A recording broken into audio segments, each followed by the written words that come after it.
I'm just calling to let you know that your car's extended warranty is about to expire.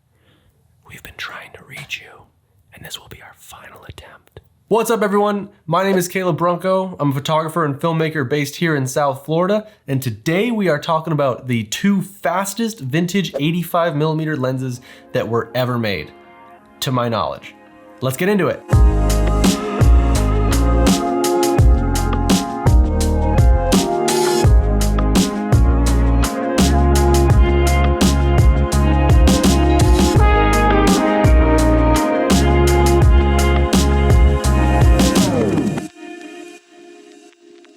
So the two lenses that we're talking about today are the Canon FD 85mm f1.2L and the Contax Zeiss 85mm f1.2. Both of these lenses were produced in the 1980s. They have similar build quality, they have similar image quality, but they are vastly different in price. Mainly because one of them is a limited edition, and the other one, they just kind of made a bunch of them. Still rare, but it wasn't like a limited run, you know? And to my knowledge, these are the only two vintage 85mm lenses that open up to 1.2.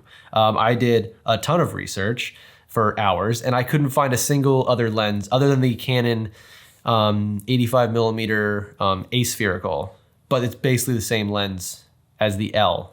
So we're just gonna go with the L. But other than that, other than those two lenses, I genuinely cannot find another f1.2 85mm lens. So if you know of one, leave it down in the comments.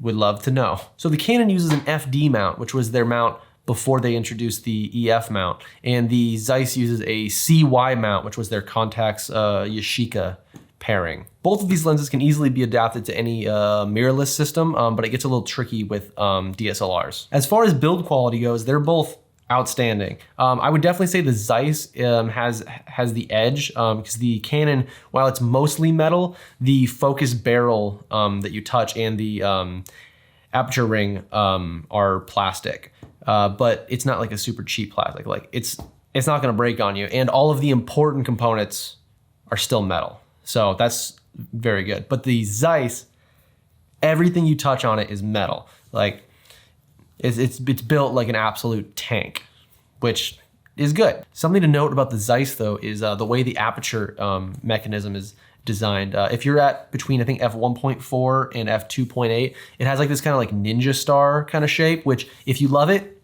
awesome. If you don't, you don't, I guess. But it's not that noticeable, and it only shows up basically between f1.4 and f2.8. So if you're shooting either wide at 1.2 or anything past that, you'll just get normal circular bokeh. Probably the hardest pill to swallow though about both these lenses are the price. Usually people go for vintage lenses because they're more affordable than their modern counterparts. But these two lenses in specific, not exactly budget in the slightest. One of them is very not budget, so there's that. Compared to the Zeiss, the Canon is an absolute bargain. You can get like a mint condition one of these for like $750 US, but the prices on these are going up, which is kind of why I snagged it now instead of later.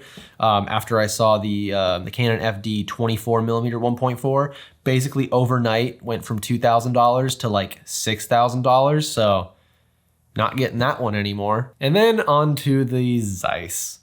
It is really expensive and really rare. Just finding one of these Zeiss lenses is hard enough. And then when you find out they're like $2,800 to $4,000 for a lens that doesn't even have autofocus, it's kind of a hard pill to swallow, especially when the Zeiss 85 1.4 is only like $600 right now. It's kind of hard. I think I did a search and there was like 6 of them for sale, like on eBay. And that's the only ones that I could find for sale, like on the entire internet. And these lenses have also been going pretty crazy in the last couple years price-wise, just because I believe they only made like 1,500 of them. So there's a very limited set, and basically whoever has them doesn't really want to sell them. That's why the only ones for sale are from resellers over in like Japan and Hong Kong. So they are exquisitely hard to find and incredibly pricey. The Zeiss is in no way a budget-friendly option, unless you compare it to like an old Super Speed. then it's pretty affordable because those are like $16,000. So maybe it is. So if the Zeiss is 4 times the price of the Canon, does it look 4 times better? No, it does not. Honestly, the Zeiss is softer wide open at 1.2 than the Canon is, which is kind of surprising. Although it does sharpen up a ton when you stop it down. And I actually really like how it looks at 1.2. It looks like it kind of glows a little bit, which is kind of what I go for when I'm picking like vintage lenses. Like I want it to have a little bit of character. At f1.2, the Zeiss is definitely a little bit softer than the Canon is. And then at f2.8, they both sharpen up quite a bit and they look very similar. At f4, they both have a very clean and professional looking image. Side by side, I really can't tell which one I like more. Maybe I like the Zeiss a little more. It just has like a little bit more of a like cleaner, dreamy look to it, which I kind of prefer for my personal work. And something to note, the Zeiss also has a little bit longer of a focus throw to it, which makes it a little bit harder when you're like hand pulling focus without a actual like focus wheel. The flaring of these lenses is probably one of my personal favorite parts about both of them, and they both look beautiful. They flare just like you would expect from any vintage lens. The Canon though has a bit of a like purple flare when it comes through. I assume that's just from the coatings that they use, while the Zeiss has a very like neutral flare that matches whatever light source is hitting it. So I think I prefer the Zeiss just a little bit more to the Canon, but then again, like, is that flare worth 4 times the amount of money for the lens? Probably not. The last thing that I want to talk about is modding them for cinema use, because that's lately what most people who are buying these old Zeiss and Canon lenses are doing with them.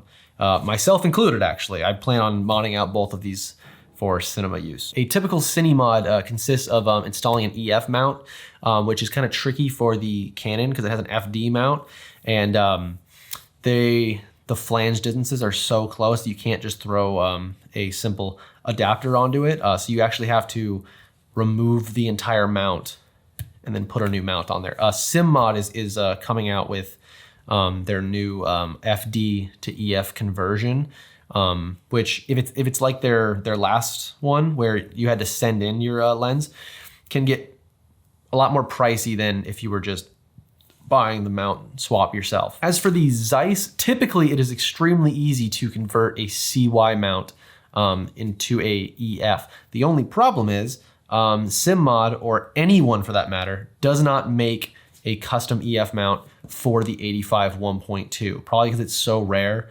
and no one really has it and no one's really modding it for cinema. So maybe I'll be the first, who knows? They do make simple adapters that you can just throw on the back, but they're a little bit finicky. So I don't really know if I want to go that route. I might just reach out to SimMod and see if they can make a custom mount for it. Other than the mount conversion, it's super easy for both of them. You just gotta throw on some follow focus gears, which is super easy. And then as far as a 77mm front goes, which is like the cinema standard for like smaller lenses, the Zeiss is already good out of the gate. That's the size threads that it has, and then it has an 80mm outer diameter. So that one's already set. You don't even have to buy a ring for that one.